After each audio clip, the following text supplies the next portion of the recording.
Hello guys, അപ്പോൾ ഇന്ന് ഞാൻ വന്നിട്ടുള്ളത് ഒരു കുഞ്ഞ് ട്രാവൽ വ്ലോഗായിട്ടാണ്. അപ്പോൾ ഞാനിപ്പോൾ നിൽക്കുന്നത് കൊല്ലം ജില്ലയിലുള്ള മൺട്രോത്തുരുത്തിലാണ്. അപ്പോൾ മൺട്രോത്തുരുത്തിനെ പറ്റി ഒരു ഇൻട്രൊഡക്ഷൻ്റെ ആവശ്യമൊന്നും ഇല്ലാന്ന് തോന്നുന്നു. കാരണം ഒരുവിധ ആളുകൾക്കെല്ലാം സുപരിചിതമായിട്ടുള്ള ഒരു ഏരിയയാണ് ഈ കൊല്ലം ജില്ലയിലെ മൺട്രോത്തുരുത്ത് എന്ന് പറയുന്നത്. അപ്പോൾ ഇവിടെ ഞങ്ങളൊരു കുഞ്ഞ് ബോട്ടിങ്ങിനായിട്ടാണ് കേട്ടോ വന്നത്. അപ്പോൾ ഫസ്റ്റ് തന്നെ നമുക്ക് ബോട്ടിങ് സ്റ്റാർട്ട് ചെയ്യാം. അപ്പോൾ ഇതാണ് നമുക്ക് പോകാനായിട്ടുള്ള ബോട്ട്. അപ്പോൾ നമുക്ക് ബോട്ടിലേക്ക് കയറാം. അപ്പോൾ ഈ ഒരു ബോട്ടിനെ പറ്റി പറയുകയാണെങ്കിൽ അത്യാവശ്യം കുഴപ്പമില്ലാത്തൊരു ബോട്ടായിരുന്നു. ഇതാണ് ബോട്ടിൻ്റെ ഒരു ഓവറോൾ ലുക്ക് എന്ന് പറയുന്നത്. വലിയ കുഴപ്പമൊന്നുമില്ലായിരുന്നു കേട്ടോ. അപ്പോൾ നമുക്ക് ട്രിപ്പ് അടിച്ചു പൊളിക്കാം കേട്ടോ.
ഇപ്പം ദേ നമ്മൾ വെള്ളത്തിലോട്ട് ഇറങ്ങാൻ വേണ്ടിയിട്ട് പോവാണ് കേട്ടോ. അപ്പോൾ വെള്ളത്തിലൊക്കെ ഇറങ്ങി നമുക്ക് അവിടെ കാണാൻ പറ്റും കുറേ ചേച്ചിമാരും ഒക്കെ ചേട്ടന്മാരും ഒക്കെ ഇങ്ങനെ ഫുഡ് ഉണ്ടാക്കി കൊടുക്കുന്നതായിട്ട് കാണാൻ പറ്റും. അപ്പോൾ ഞങ്ങൾ അവിടെ നിന്ന് വാങ്ങിച്ചതാണ് കപ്പയും പിന്നെ മുളക് ചമ്മന്തി. അപ്പോൾ അത് എല്ലാവരും കൂടെ കഴിച്ചു കേട്ടോ. നല്ല ടേസ്റ്റ് ഉണ്ടായിരുന്നു, അടിപൊളിയായിരുന്നു. പിന്നെ നമ്മൾ അവിടെയൊക്കെ നന്നായിട്ട് എക്സ്പ്ലോർ ചെയ്തു കേട്ടോ. അടിപൊളിയൊരു ഫീലിംഗ് ആയിരുന്നു. എല്ലാവരും കൂടെ ഒരുമിച്ചൊരു ട്രിപ്പ് എന്ന് പറയുമ്പോൾ അടിപൊളിയാണല്ലേ. അപ്പോൾ സൂപ്പറായിട്ട് നമ്മളവിടെ എല്ലാം അടിപൊളിയായിട്ട് എൻജോയ് ചെയ്തു. കൂടെ ഫുഡൊക്കെ കഴിച്ചു.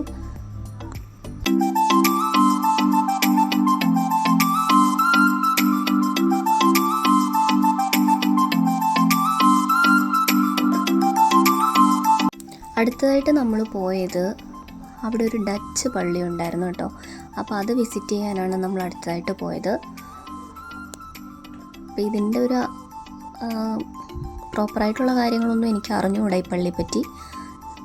നമ്മളത് വിസിറ്റ് ചെയ്യാൻ വേണ്ടിയിട്ട് പോയിട്ടുണ്ടായിരുന്നു.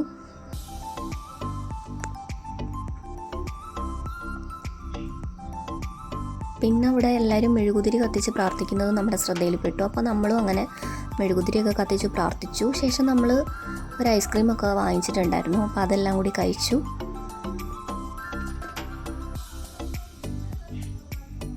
ഐസ്ക്രീമൊക്കെ കഴിച്ചതിന് ശേഷം ഫുഡ് കഴിക്കാനായിട്ട് അടുത്തുള്ള ഒരു റെസ്റ്റോറൻറ്റിൽ നമ്മൾ പോയി. അപ്പോൾ ഇതൊക്കെയായിരുന്നു കേട്ടോ നമ്മൾ കഴിച്ച ഫുഡ്. അടിപൊളി ടേസ്റ്റ് ആയിരുന്നു, നല്ല എക്സ്പീരിയൻസ് ആയിരുന്നു. ഫുഡൊക്കെ കഴിച്ച് കഴിഞ്ഞിട്ട് അപ്പോൾ നമ്മൾ തിരിച്ചു പോവുകയാണ്. തിരിച്ചു പോകുമ്പോഴും സെയിം വ്യൂ തന്നെയാണ് കേട്ടോ, അടിപൊളിയായിരുന്നു. അപ്പോൾ നിങ്ങൾക്ക് ഈ വ്ളോഗ് ഇഷ്ടപ്പെട്ടിട്ടുണ്ടെങ്കിൽ ചാനൽ ലൈക്ക് ചെയ്യുക, ഷെയർ ചെയ്യുക, സബ്സ്ക്രൈബ് ചെയ്യുക.